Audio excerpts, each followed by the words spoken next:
My husband Curtis looked at me and snapped. A hospital stay just for an ulcer? It's not that serious of a disease. You're making too much of a big deal out of it. It seemed like he wasn't worried at all. It's because you pushed her too hard, Ashley said, making him uncomfortable, so he declared, I'll go buy something to drink, and left the room. After a while, Curtis came back looking very anxious. You have only a year left to live, he said solemnly. What? I was surprised, wondering if there had been some explanation from the doctor that I was unaware of. No, I just overheard your parents talking outside. I was going to greet them, but then I heard something like that. I wondered what my parents were talking about. As we sat in silence, Ashley suddenly burst into laughter.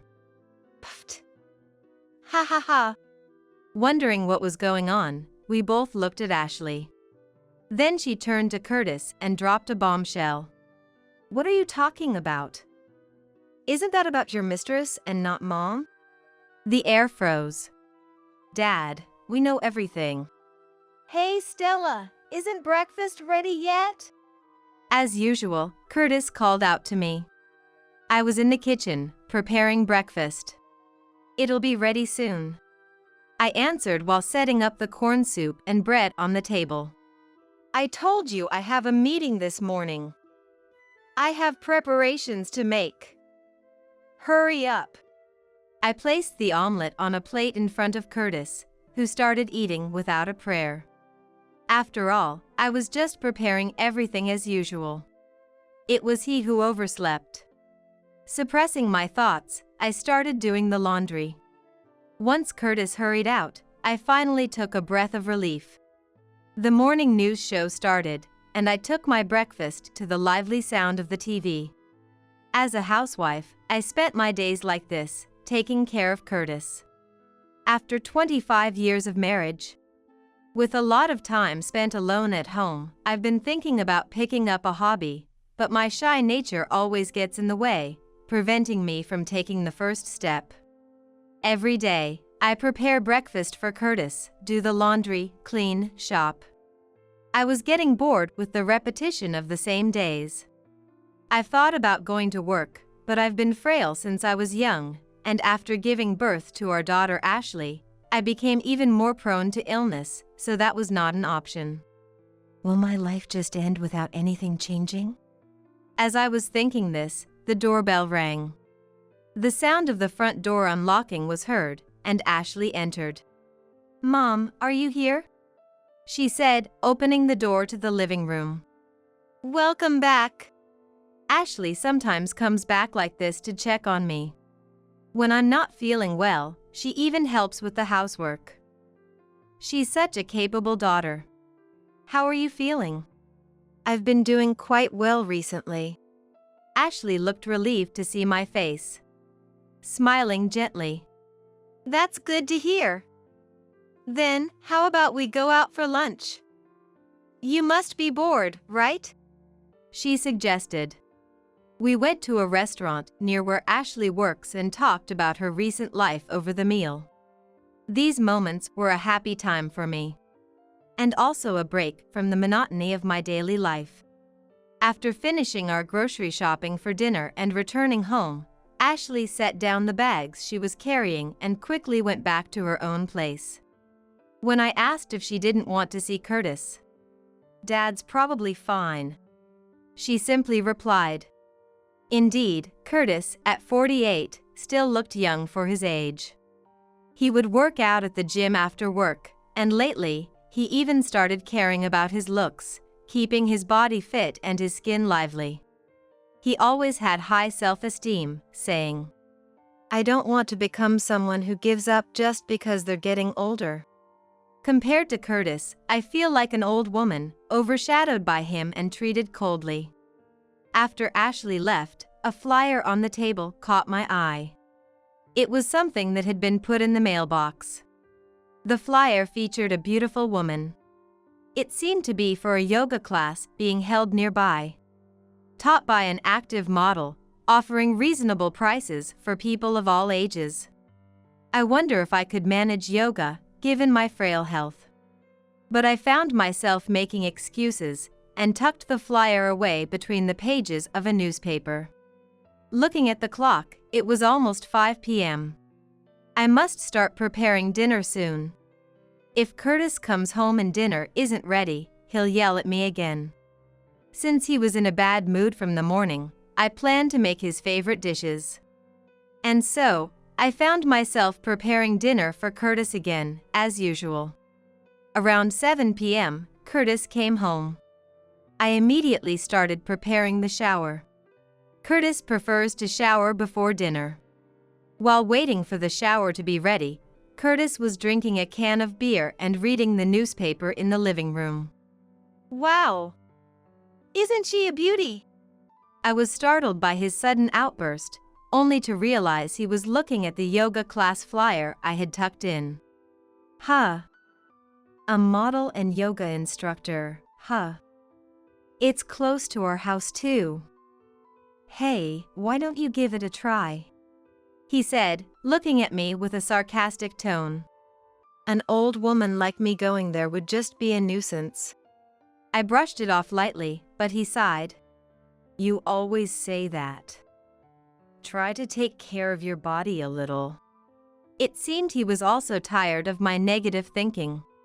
You used to be good in your younger days, but you're becoming more of an old woman day by day. He left those words behind and headed to the bathroom. When did I start to feel so miserable? It had become so routine that I seemed to have become numb to it. But even so, I can't go back to my younger days. I knew all too well that the reason I never took action was none other than myself. Envious of the radiant smile of the woman on the yoga class flyer, I felt like I was living in a world far removed from blaming someone or something else. On his next day off, Curtis left with the yoga class flyer. Are men allowed to go there too? It was a class held at a young woman's home. Wondering if that was really okay, I asked. It says here people of all ages and genders. So it should be fine. I'm just going to observe. If it's not okay, I'll come right back. He left the house cheerfully, leaving me behind. I wish he had taken me with him. Even though I had chosen not to go, I found myself blaming others again. Fed up with myself, I decided to go for a walk for a change of scenery. I wondered if I could catch a glimpse of what the yoga class was like, even if from outside. It was a sunny Saturday afternoon. Perfect for a walk. I walked at my own pace. Eventually, I reached the neighboring town where the yoga class was. I didn't remember the address from the flyer, but I had a rough map in my head. And so, I walked looking for the yoga studio sign. Yoga. Yoga. Then I realized. There were no signs for a yoga studio around here. I can't tell where it is. Just as I was about to give up and go back, I heard a familiar laugh. Turning the corner towards the sound, I saw a man and a woman I recognized, sitting at a garden table, enjoying tea. It was unmistakable. Curtis and the yoga class instructor. Not wanting Curtis to notice me, I couldn't hear what they were talking about, but they seemed to be having a great time. Despite being my husband, I was impressed that he didn't seem out of place even next to a young woman. Suddenly, I felt miserably shabby and pathetic. Unable to stay still, I quickly returned the way I came. Why do I always end up like this? All the way home, I kept blaming myself. It wasn't just about my deteriorated appearance. Above all, I needed to do something about this self-deprecating personality. I resolved to change. In the evening, as I was preparing dinner, Curtis came home in a particularly good mood. How was the yoga class? My heart raced, wondering if he knew I had seen him having a good time. Yeah. It was fun. The teacher was around Ashley's age, but she had proper qualifications as an instructor and seemed very competent. So she was that young. I wondered what kind of conversations they had, what made them enjoy their time so much. I became a bit curious. Maybe I should try yoga too, I murmured to myself then. No, that would be impossible for you. Curtis looked me up and down exaggeratedly before laughing. There were a few others there, but none like an old woman like you. You'd just embarrass yourself. Hearing that, I got angry. I was jealous of the yoga instructor, but I had been trying to think more positively. Seeing my expression, "If you're so angry, you should have done something about it sooner," he said dismissively before disappearing into the bathroom. I thought about attending on a weekday when Curtis wouldn't know, but I was sure they'd identify us as a couple based on our last name or address. If Curtis found out, he'd surely berate me. So, despite my resolve earlier in the day, I became gloomy and secluded myself. 3 months had passed since Curtis started attending the yoga class. He went there on his days off, not just for yoga, but it seemed he was also helping with minor DIY for home decor and other small errands. Isn't that something you shouldn't have to help with? I brought it up to Curtis, concerned, but he snapped at me. A girl around Ashley's age is in trouble, and you won't let me help her? Or do you think there's something shady going on? Ridiculous. Even though he's not the kind to help around the house even when I'm feeling unwell. It was unbearable to feel like he valued the instructor more than me. But I couldn't neglect my household duties. I focused more on housework, and Curtis complained about me even more. Ashley, who occasionally came to help, said to Curtis, "Dad, you're being too harsh on Mom." But he dismissed her. That's Stella's job. If you've moved out, don't interfere. Ashley, perhaps fed up with Curtis, started coming back when he wasn't around. Then one day, I finally fell ill and collapsed. Luckily, Ashley was coming home that day and took me to the hospital. Ashley was shocked to find me curled up in the kitchen, thinking her heart would stop. She even contacted my parents, who live nearby, and I was surprised to see them visit me in the hospital bed after the examination. I couldn't help it. You're already frail, Ashley said, looking down. Who could blame her for worrying? Thank you for worrying about me.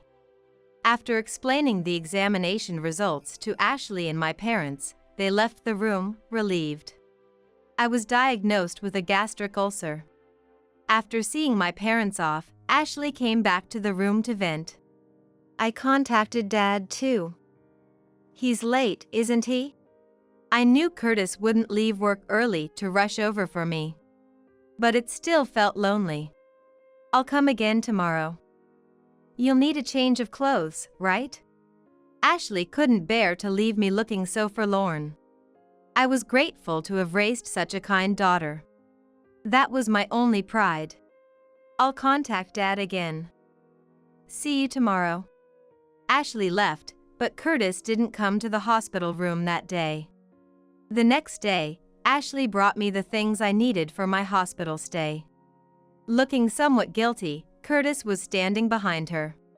As soon as he saw me, he sneered. A hospital stay just for an ulcer? It's not that serious of a disease. You're making too much of a big deal out of it. He seemed not to be worried at all. You've been pushing her too hard, Ashley said, making him uncomfortable, so he announced, I'll go buy something to drink, and left the room. Really, I can't believe him, of all people. Ashley seemed thoroughly disgusted. I thought he might just leave, but surprisingly, he came back quickly and very anxious.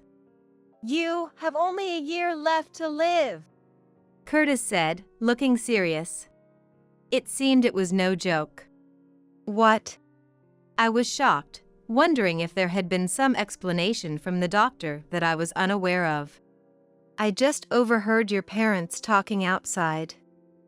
I was going to greet them, but then I heard something like that. I wondered what my parents were talking about. As we sat in silence, Ashley suddenly started laughing. Pfft. Ha ha ha. Wondering what was going on, the two of us looked at Ashley. Then Ashley turned to Curtis and said something shocking. What are you talking about? Isn't that about your mistress and not Mom? The atmosphere froze. Stella, are you okay? I came to check on you. Cutting through the tension, my parents arrived. Grandma, Grandpa. I was just about to talk about everything. So, we're doing it now. Dad was silent, but his glare kept Curtis from running away. Dad, we know everything. Ashley began to tell everything. It was about a month after Curtis started going to the yoga class. On her way home from our house, Ashley witnessed something unbelievable. That day, I had been telling Ashley about the yoga class. I reconsidered wanting to go myself and asked Ashley to check it out for me. I asked her to go and ask if it was really a kind of place that would make me feel out of place, like Curtis said. I could have gone myself, but I was scared. Sure, I can even check it out on my way home today. Ashley agreed cheerfully and went to the yoga class. When Ashley got close to the studio, she saw someone leaving the entrance. She quickly hid around the corner to see it was apparently Curtis and the instructor. Curtis was supposed to be at work that day, but Ashley couldn't have mistaken her own father. Feeling something was off, Ashley stayed hidden and watched. After a while of conversation, Curtis and the woman, after checking their surroundings, leaned in and kissed. Ashley was shocked and couldn't suppress her feelings of contempt after seeing her father like that. That's why she started coming home only when Curtis wasn't there. After watching Curtis leave, Ashley immediately contacted me. Mom, you'd better stay away from there. Ashley, usually so positive, saying something like that made me ask what was wrong, but she wouldn't say. I just feel like you and that instructor wouldn't get along. Looking back, it must have been Ashley's kindness trying not to alarm me. Unaware, I regretted missing another chance to go to the yoga class, but a few days later, while walking near the studio again, I spotted a suspicious woman hiding by a fence, seemingly trying to peek inside. How disturbing. Approaching, I realized it was Ashley. What was she doing? She hadn't noticed me approaching. Not wanting to startle her, I stopped and called her mobile, hoping it was someone else, but knowing it was Ashley. My wish shattered when she noticed the call from me and walked away from the studio to answer. Hello, Ashley? What are you doing there? I asked, sighing. Surprised, Ashley looked around and saw me. And when she saw me in the distance, I'm coming over. She ended the call and hurried to me. I thought there was some suspicious person. Seeing my disapproving face, she looked awkward. So, what were you doing? Staring back at me, she said. We'll stand out here, let's talk somewhere else. Deciding something, she began walking. We can go to our house since Curtis won't be back yet. Feeling the seriousness, we headed home. Upon arriving home, I made some tea. After taking a moment to relax, I once again asked Ashley. So, what were you doing there? That's the yoga studio Curtis attends, right? I had previously asked her to scout the place for me, to see what the atmosphere was like, but I thought that matter had been resolved then. Look, before I say anything else, I want you to know that I'm always on your side, no matter what. Starting with that, Ashley told me everything she had seen. On the day she went to observe the yoga studio, she saw Curtis and the instructor coming out looking cozy. They talked intimately and kissed after checking their surroundings. She had been hesitant to tell me, carrying the burden alone to avoid hurting me. I wanted to believe in Dad, too, Ashley said, sipping her tea. She had wanted to believe, so she kept going back to the yoga studio. But contrary to her hopes, Curtis was frequently there, getting along well with the instructor.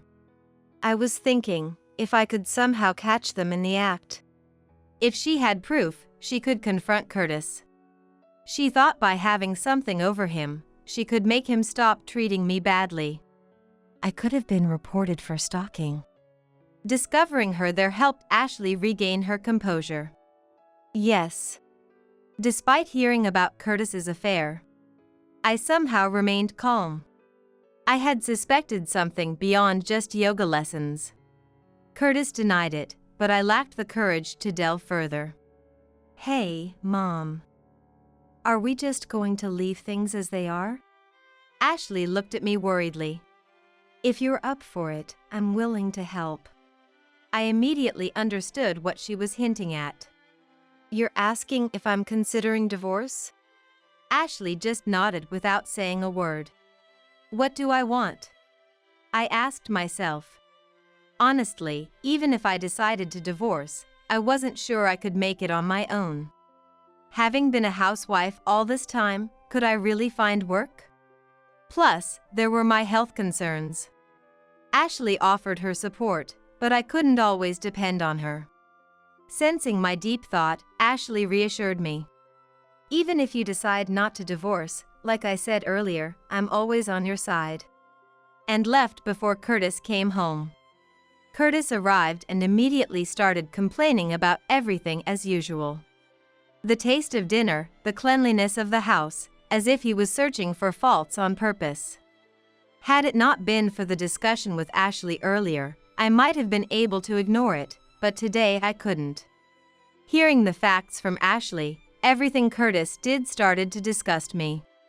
His voice, being in the same room, everything felt repulsive. That night, after Curtis had gone to sleep, I decided to check his mobile phone in a desperate search for evidence. If there was proof, I would divorce him. I knew it was wrong, but the betrayal started with Curtis. Convincing myself, I checked his phone. But my last hope was shattered. Texts and photos with the instructor, undeniable evidence of his affair, were there. Quietly closing the phone, I went to the living room and lay down on the sofa. I couldn't bear to sleep in the same room. I'll contact Ashley first thing tomorrow. And that's how our plan began. Ashley and I decided to inform my parents first. If the divorce went through, I'd move back to my parents' house. So, it was necessary to explain the situation. Hearing this, my parents were furious. After discussing it as a group, we decided to act at the moment that would make the yoga instructor the happiest. During her surveillance, Ashley found out the instructor apparently had another man. I'll attend the yoga class and gather information. Saying that, Ashley started attending the yoga class and got closer to Curtis's mistress, Hilda.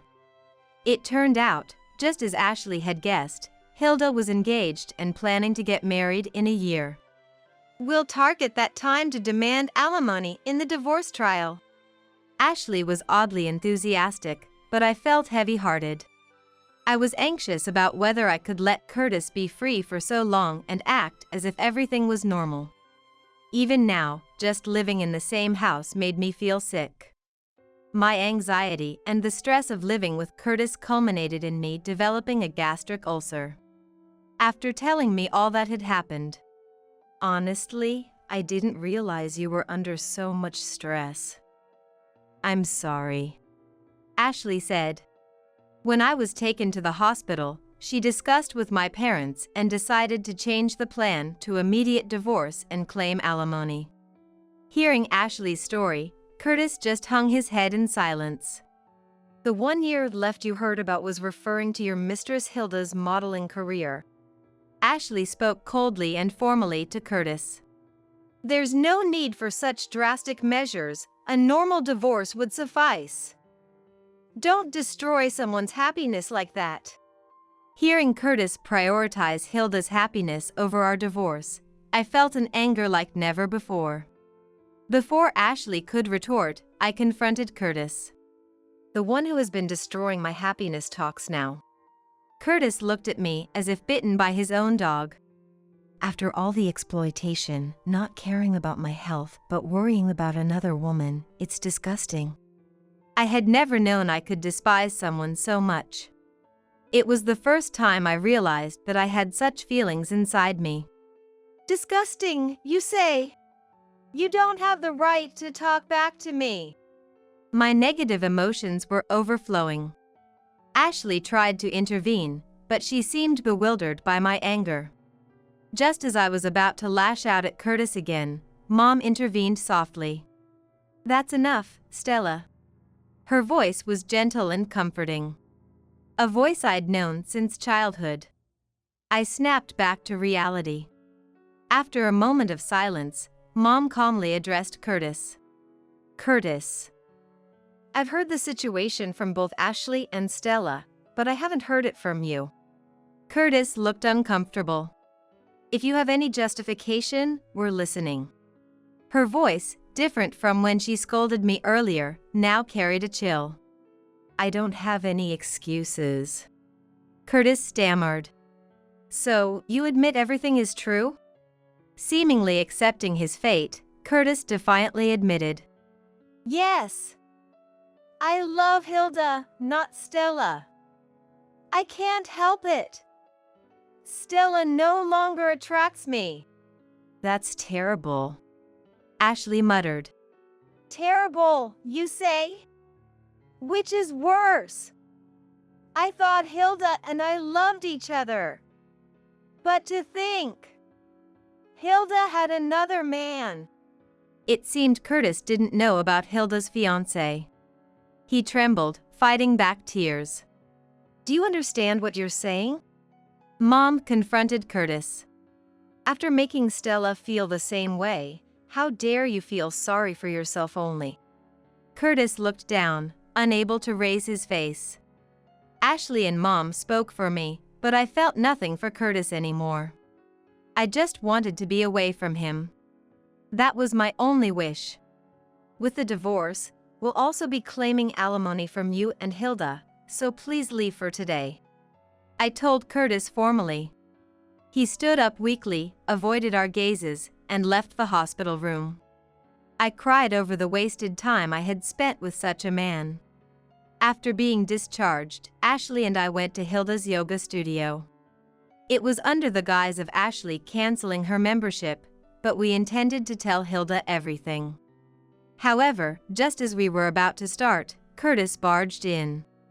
As we stood dumbfounded, Curtis snatched Hilda's mobile phone from her resisting hands and called her fiancé. In a fit of desperation, Curtis exposed everything to the fiancé and laughed maniacally. After fiddling with Hilda's phone, he threw it at her and left, making deliberate noise with his steps. As Hilda sat on the floor, I told her, "That was my husband. Why has it come to this?" Hilda looked up at me with surprise, but retorted, "That man approached me.